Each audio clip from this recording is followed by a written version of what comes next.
வணக்கம். இது நம்ம கிச்சனில் நம்ம இன்றைக்கி என்ன பண்ண போகிறோம்னா மசால் வடை பண்ண போகிறோம். மசால் வடைங்கிறத விட ஆமை வடைன்னு சொல்லலாம். போகிக்கு ஆமை வடை தட்ட போகிறோம்.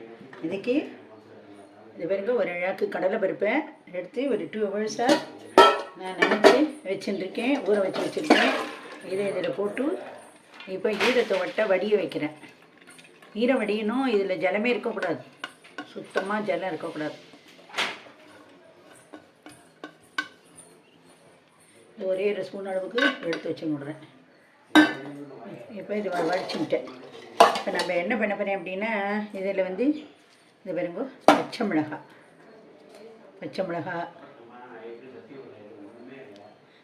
ஒரே 1 பச்சை மிளகாய், கொஞ்சம் கருவேப்பிலை, கொஞ்சம் கொத்தமல்லி இதெல்லாம் நறுக்கி இதில் போட்டுவிட்டேன்.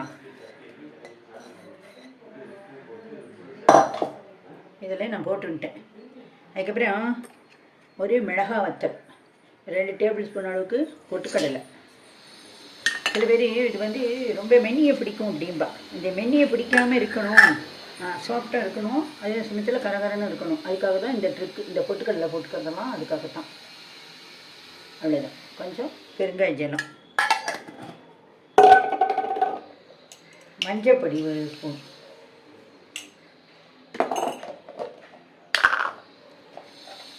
இப்போ காஷ்மீரி சில்லி பவுட்ரு ஒரு 1/2 டீஸ்பூன்,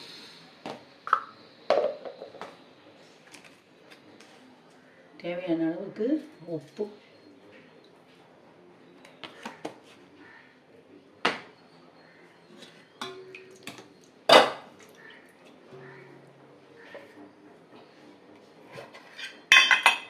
கொஞ்சம் தேங்காய் வாசனைக்காக. தேங்காய் ஆப்ஷன். கண்டிப்பாக பொட்டுக்கடலை போட்டுக்கோங்க. பொட்டுக்கடலை போட்டுட்டேன்னா உங்களுக்கு இது மென்னியை பிடிக்காமல் இருக்கும் நீங்கள் வடை சாப்பிடும்போது. இப்போ இதுக்கு எல்லாம் போட்டுண்டாச்சு. போடுறதுக்கெலாம் ஒன்றும் கிடையாது.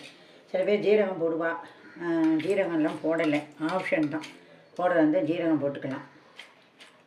இப்போ நம்ம என்ன பண்ணுறோம், இந்த ஊற வச்ச கடலை பருப்பை இதில் போடுறோம். போட்டுட்டு நல்லா கோர்ஸாக ஒன்றும் குத்தலமாக அரைச்சிக்கிறோம். இதுக்கு எல்லாம் போட்டாச்சு.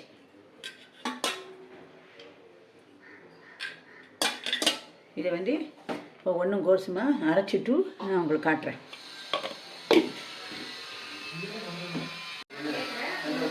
நம்ம இந்தமாரி ஒன்று பிரித்து தட்டி, இந்தமாரி கை நாட்டிலேயே தட்டி இப்படி போட்டுக்கணும். இதுமாரி போட்டு எல்லாம் எடுக்கணும், ஒன்றா எடுக்கணும். எண்ணெய் கொண்டை மட்டும் போட்டுட்டு அதுக்கப்புறம் இது பண்ணிக்கலாம். ஃப்ளாட்டாக தட்டி போடணும். நல்லா கனமாக தட்டக்கூடாது. கனமாக தட்டினா உள்ளே வேகாது, மேலே வெந்திருக்கும்.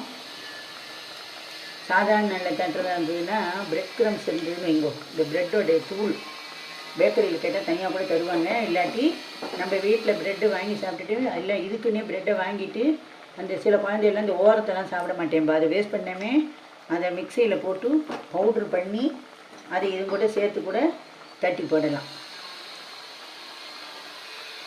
இப்போ நிறைய வடை மிஞ்சி போயிடுத்து அப்படின்னா அந்த வடையை கூட எடுத்து வடைக்கறியாக பண்ணலாம்.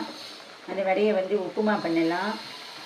அதுக்கப்புறம் இதே வடையை எடுத்து நல்ல உசிலி உப்புமா மாரி அந்தமாரி பண்ணி போடலாம். நிறைய இதில் நிறைய டிஃப்ரெண்ட் டைப்பாக இந்தமாரி இந்த மாவில் பண்ணலாம். ஆனால் மெயின் ஜலம் விடாமல் கோர்ஸாக அரைச்சிக்கணும். அரைக்கிறது தான் இருக்குது.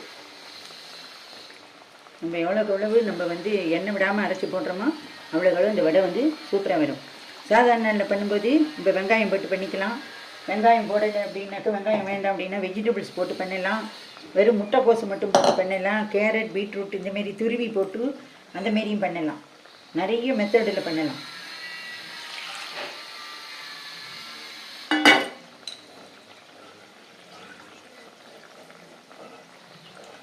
நல்லா நம்மளுடைய இதுக்கு தகுந்தப்பல ஞாயிற்றுக்கிழமையில் தான் பண்ணி சாப்பிட்ணும் அப்படிங்கிறதெல்லாம் ஒன்றும் கிடையாது. என்றைக்கு வேணாலும் இது பண்ணி சாப்பிடலாம். அதுக்கப்புறம் நமக்கு முடியலை பண்ணித்தான் ஆகணும் அப்படிங்கிறதும் கிடையாது. நம்மளால முடியலைன்னா அப்புறம் பண்ணித்தான் ஆகணும்னா எங்கே அது பண்ண முடியும்? ஒன்றும் பண்ண முடியாது. கடையில் வாங்கி சாப்பிட்றவானும் இருக்கா, துளி போரை பண்ணி சாப்பிட்றவானும் இருக்கா, இல்லை நிறைய பண்ணிவிட்டு ஒரு 2-3 நாளைக்கு எடுத்து வச்சு அந்தமாரியும் நான் சாப்பாடெல்லாம் உதுத்து விட்டு ஒன்றுமே இல்லை. இன்னொன்று என்னென்னா மறுபடியும் இன்னொரு தடவை எண்ணெயில் பொரிக்கணும் அப்படிங்கிறதே கிடையாது.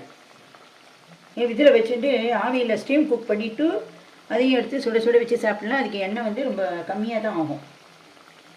டயட் கான்ஷியஸாக இருக்கேன் நான், எனக்கு எண்ணெயே வேண்டாம், எனக்கு கொலஸ்ட்ரால் இருக்குது, இல்லை எனக்கு பிபி சுகர் இருக்குது, டாக்டர் என்ன எண்ணெயெல்லாம் சேர்க்கக்கூடாதுன்ட்டார் அப்படிங்கிற வேலை என்ன பண்ணலன்னா ஸ்டீம் குக் பண்ணி சாப்பிட்லாம். அதுக்கு வந்து இப்படி எண்ணெயெல்லாம் குடிக்காது. இது என்ன வெந்து வரட்டும் பார்க்கலாம். நம்ம இப்போ வடை ரெடி ஆகிட்டு அடுப்பு ஆஃப் பண்ணிடுறோம்.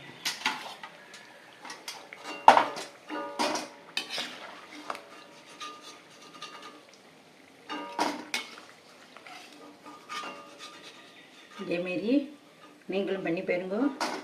நன்றி, வணக்கம்.